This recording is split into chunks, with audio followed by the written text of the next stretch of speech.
કુલ્લુમાં વ્યાસ નદી પણ તબાહી મચાવી રહી છે। ભારે વરસાદના કારણે વ્યાસ નદીએ રૌદ્ર સ્વરૂપ ધારણ કર્યું છે। આ દ્રશ્યો કુલ્લુમાંથી પસાર થતી વ્યાસ નદીના છે, જેની ઝપેટમાં એક જર્જરિત જૂનું મકાન આવી ગયું। દ્રશ્યો જોઈને જ તમારા રૂવાડા ઊભા થઈ જાય તેમ છે। ઘટના બની ત્યાં અનેક લોકો હાજર હતા અને પળવારમાં જ નદીના પ્રવાહમાં આખું મકાન તણાઈ જાય છે। જો કે સદનસીબે કોઈ જાનહાનિ નહોતી થવા પામી। તો આ દ્રશ્યો કુલ્લુના છે કે જ્યાં સતત વરસાદ વરસવાને કારણે જે પાણીનો પ્રવાહ જોવા મળી રહ્યો છે, જે વ્યાસ નદીમાં સતત પાણીનું જે સ્તર છે તે વધી રહ્યું છે અને ગતિમાન પ્રવાહ જોવા મળી રહ્યો છે। તેમાં એક જર્જરિત મકાન ઝપેટમાં આવી ગયું અને આખું જર્જરિત મકાન જે છે તે પાણીના પ્રવાહમાં વહેતું થઈ જાય છે। આખું ઘર ધ્વસ્ત થઈ જાય છે। ઉત્તર ભારતમાં ભારે વરસાદના કારણે હિમાચલના કુલ્લુમાં પણ તબાહીના દ્રશ્યો સામે આવ્યા। પતલી કુહલમાં લેફ્ટ બેંક સાથે જોડનારો પુલ ધોવાઈ ગયો છે, જેના કારણે વાહન વ્યવહારને પણ ભારે અસર પહોંચી છે। 2023માં પણ આ પુલને ભારે નુકસાન થયું હતું, ત્યારે ફરી એક વખત ભારે વરસાદના કારણે પુલ ધોવાયો હોવાના દ્રશ્યો સામે આવ્યા છે। તો 2023માં પણ આ જ પુલને નુકસાન થયું હતું અને ફરી એકવાર એ તસવીરો સામે આવી છે કે જ્યાં ફરી એકવાર પુલમાં તબાહી સર્જાઈ છે અને તેના કારણે જે લોકો છે તેમને હાલાકી વેઠવાનો વારો આવ્યો છે।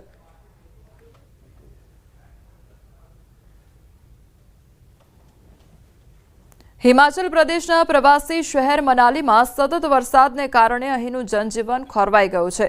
ખીણમાં વરસાદને કારણે અહીં વહેતી નદીઓ અને નાળાઓ પૂરમાં આવી ગયા છે।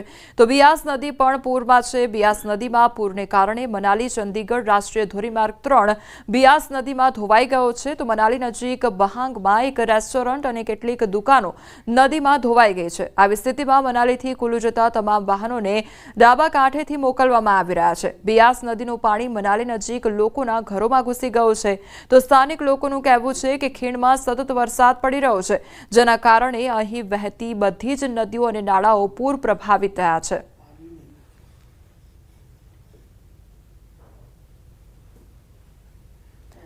મનાલીના વામતટ માર્ગ નજીક વ્યાસ નદીનું રૌદ્ર સ્વરૂપ જોવા મળ્યું છે। નદી કિનારા પર ઉભેલી એક જીપ નદીના ધસમસતા પ્રવાહમાં તણાઈ જાય છે। સાથે સાથે એક ટ્રક અને કાર પણ નદીની ઝપેટમાં આવી જાય છે।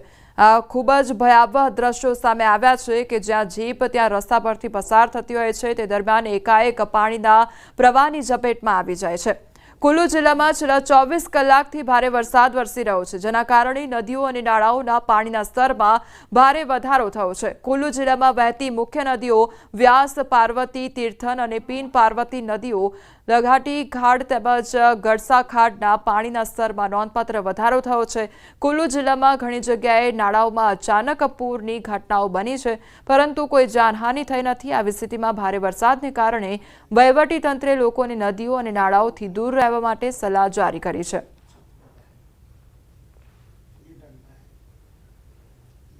હિમાચલ પ્રદેશના કુલ્લુ જિલ્લામાં છેલ્લા 2 દિવસથી ભારે વરસાદને કારણે સમાહન નજીક મનાલી લેહ રોડ સંપૂર્ણપણે ક્ષતિગ્રસ્ત થઈ ગયો છે। ઓલ્ડ મનાલીથી બુરુઆ સુધીનો લિંક રોડ પણ તૂટી ગયો છે। વ્યાસ નદી અને મનલસુ નાળાના પાણીનું સ્તર ખૂબ જ વધી ગયું છે। લોકોને નદીઓ અને નાળાઓની નજીક ન જવા અને ખૂબ કાળજી રાખવાની અપીલ કરવામાં આવી છે।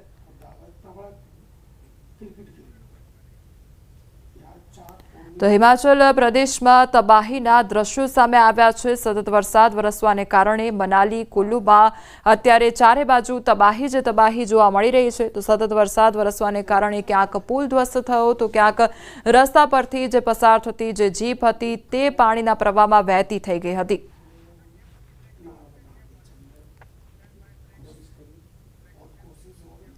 સમાચારોમાં આગળ વધીએ તે પહેલા રોકાઈશું એક બ્રેક માટે।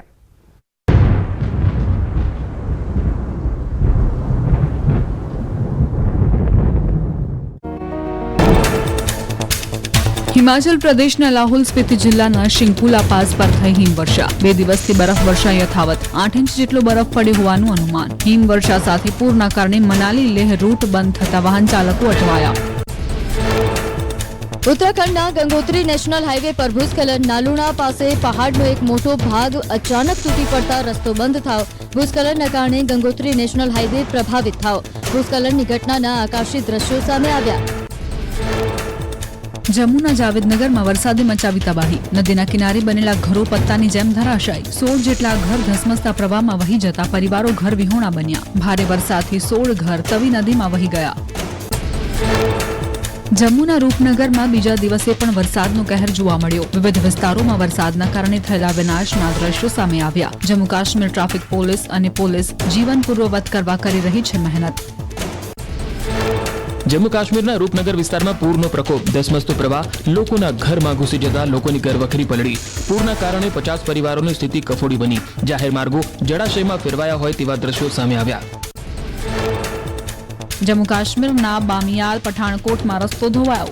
ભારે વરસાદના કારણે સ્ટેટ હાઈવે ધસી પડતા અનેક ગામો સંપર્ક વિહોણા થયા. વહીવટીતંત્રએ લોકોને કામ વગર બહાર ન નીકળવા અપીલ કરી. ખરાબ હવામાનના કારણે શાળાઓમાં રજા જાહેર.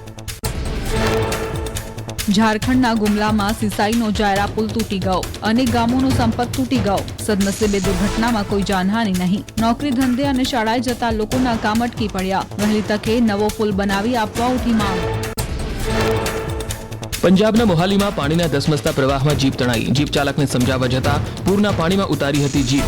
પાણીમાં જીપ પલટી જતા જીપ સવારો તણાયા હતા. સ્થાનિકોએ ભારે જહેમત ઉઠાવી જીપ સવારોને બચાવ્યા. ઝારખંડના સિમડેગામાં સતત વરસાદથી કુદરતી સૌંદર્ય સોળે કળાએ ખીલી ઉઠ્યો. દાનાગદ્દી, રાજાડેરા અને કેલાઘાટમાં પણ પાણીના સ્તરમાં વધારો. દાનાગદ્દીની શંખ નદીમાં ઘોડાપુર સાથે કેલાઘાટ ડેમની સુંદરતાને ચાર ચાંદ લાગ્યા. ઝારખંડના ચતરા જિલ્લામાં પણ ભારે વરસાદથી સેંકડો ઘરો પાણીમાં ડૂબ્યા. ઘણા પરિવારોને સલામત સ્થળોએ આશ્રય લેવાની પડી ફરજ. રસ્તાઓ અને પુલોને થયેલા નુકસાનના કારણે ગામો બન્યા ટાપુ. ખેડૂતોને પણ ભારે નુકસાન.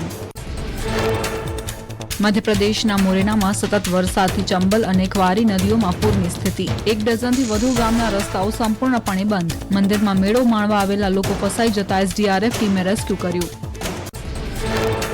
મધ્યપ્રદેશમાં વરસાદના કારણે નદીઓ અને નાળાઓમાં પાણીનો જોરદાર પ્રવાહ. મંડલાના ડિંડોરી અનુપપુરમાં સ્થિતિ વકરી. સતત વરસાદથી નર્મદા નદીનું જળસ્તર વધ્યું. નાનો રાપતા પુલ સંપૂર્ણપણે ડૂબ્યો. પુલની બંને બાજુ બેરિકેડ લગાવી દેવાયા. રાજસ્થાનના નાગૌર શહેરનું ગિનાની તળાવ છલકાયું. રસ્તાઓ નદીમાં ફેરવાયા. ટુ વ્હીલર ચાલકો 2 થી 3 ફૂટ પાણીમાંથી પસાર થવા મજબૂર. ગિનાની તળાવ કાંઠાએ વિસ્તારમાં રહેણાંક મકાનમાં પાણી ઘૂસી જવાની ભીતિ. પાલીમાં પણ દ્વારકામાં ભાણવડથી નવા ગામને જોડતા કોઝવે પર બાઇક સાથે પરિવાર નદીમાં ખાબક્યો. કચ્છના આદિપુરની તોલાણી કોલેજમાં વિદ્યાર્થીએ પ્રિન્સિપાલને મારો લાફો. સુરતની તાપી નદીમાં પાણીની આવક. વિયર કોઝવેનો લો લેવલ બ્રિજ પાણીમાં ગરકાવ. सोना ने काम હિમાચલ